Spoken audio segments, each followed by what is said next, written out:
لك زميلي أحمد، مساء الخير لكل المشاهدين الكرام هنا عبر قنوات بي إن سبورت.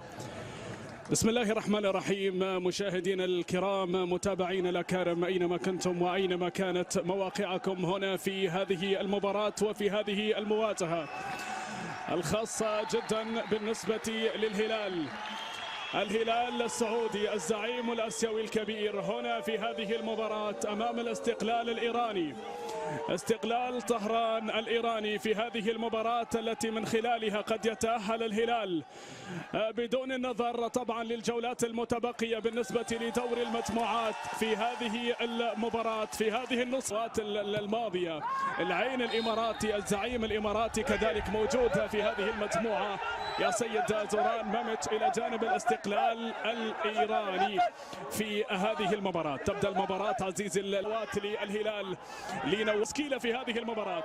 سيد حسين في حراسة المرمى تواجدت ولعبت لبايرن ميونخ وفي الكثير من المباريات هنالك على مستوى البوندسليغا. الرجل الذي كتب لنفسه سيرة كروية كبيرة جدا تحترم بالنسبة الهلال السعودي بعبد الله المعيوف في حراسة على مستوى قارة آسيا. هذا الرجل الذي وصل إلى نهائي 2014 والأمر تكرر. ماذا عن فترة؟ نتحدث عزيز المتابع عن الكثير من المباريات، نتحدث عن الإرهاب يوم الأمس، يعني تواجد أو كأكثر الفرق خطيرة في هذه اللحظات داخل منطقة الجزاء. على أول الأخطار التي لعبت في يوم الأمس على حساب شقيق نادي الريان القطري. هنا تصويبة أيضا هي الأخرى إلى خارج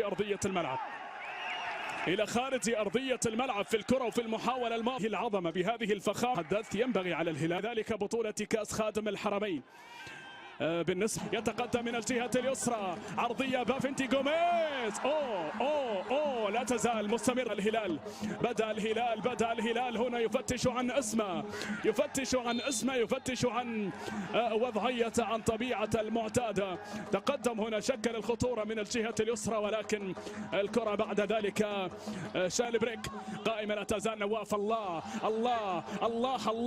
عرضية للهلال قائمة في الجهة اليمنى. هنا العرضية إلى الأمام، حارس المرمى سيد حسين يعتلي فوق الجميع وينهي خطر الكرة الماضية. لكن ماذا عن بقية الأخطار يا سيد حسين؟ ماذا ستفعل الأسماء التي بدأت بشكل احتياطي؟ الأسماء الهلالية الفتاكة في نادي الهلال تتنوع الأسلحة وتتعدد، ولهذا الأمر مسببات. سأتحدث ساتو يسر هنا بطاقة الصفراء الأولى. تابع يعني الكل هنا مرور، لكن مرة أخرى خطأ موجود. بدأ الهلال يفرض أسلوبه، بدأ الهلال يتقدم. شباك الإيرانية في هذه المباراة ريوتي ساتو تلعب للبريك، محمد البريك أمامية داخل المنطقة خطيرة. على برج المراقبة المتقدم. نعم، علي البليهي بالفعل برج المراقبة المتقدم هنا في الكرة الماضية، الذي حاول هنا في الكرة له وهي إبعاد الكرات عن الشباك يا علي، أليس كذلك؟ البليهي بقية الأسماء حتى تعفلي، والسبب يعود يا سيد الحكم إن كنت لا تجمع يعني تجد هذه الأسماء الكبيرة المتنوعة. صرح في أكثر من لقاء وشد كثير من النماذج بالنسبة لاعبا للهلال في فترة من الفترات.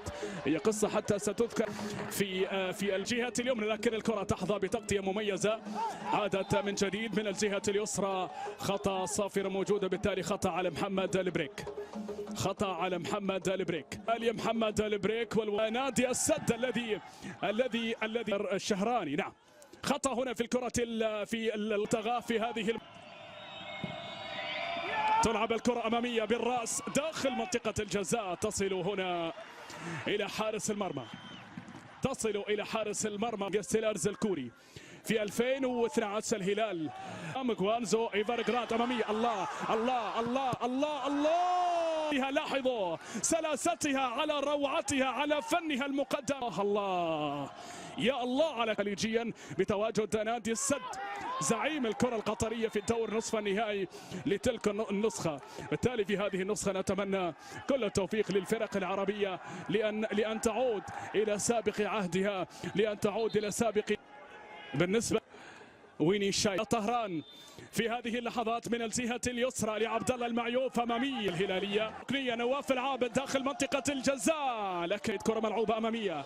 الخيبري من هذا المكان تصويبة. الله أوه يا الخيبري، أوه يا الخيبري، لو أتيت بها بتلك الوضعية وبتلك الصورة سأطلق عليك الخبير حتى نهاية المباراة. أمامية. الله الله الله الله الله، تسلل تسلل تسلل تسلل في الكرة الماضية، لكن دعونا من التسلل، لا نحتاج لأن نتكلم لأن نعلق عليه. المحاولة الماضية كانت مذهلة جدا من جانب نواحة هلال سلمان الفرج، هلال نواف العابد. استقلال لم يخسر معه. لاحظ هنا الكرة الماضية خاصة بنادي الهلال، محيط الرعب كما يسمى هنالك. أولى دوري أبطال خطيرة خطيرة إلى الأمام، تقدم خطأ في هذه اللحظات. تكررت الأخطاء الهلال الصر يعني أو ما أكثر الأخطاء. زوران هنا لسباستيان جوفينكو في هذه اللحظات من هذا المكان ترتطم هنا في هذه المباراة. لاحظ الكرة ارتطم الوسط، طبعا ليس علي كريمي اللاعب. ابريل سافر للقصيم وكانت رحلة للقصيم لنهائي البطولة العربية 23 من ابريل في يوم الامس الى العصر. يعني ينبغي مناداته بالعالمي. سأتحدث لماذا. خطيرة أمامية. على الكرة الماضية، الخطر الماضي، الفرصة الماضية التي لكنها طبعا عدت، خلصت من جديد. دوري أبطال آسيا هنا في نسخة 2019. هذه المباراة في المميز القاتل في آخر الدقائق طبعا على الريان القطري ب4 أهداف مقابل 3. الله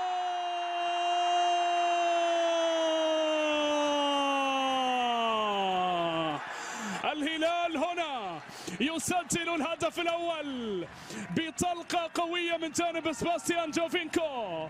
هنا ترسم البهجة في محيا الجماهير.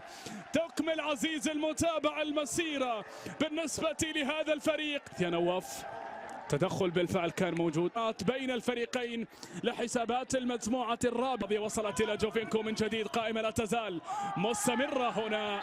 خطاياتي والصافرة تؤكد على ذلك، وبالتالي خطأ لمصلحة الهلال. إذا تعادل في مباراة واحدة في بطولة دوري أبطال آسيا منذ بدايتها. سلامات.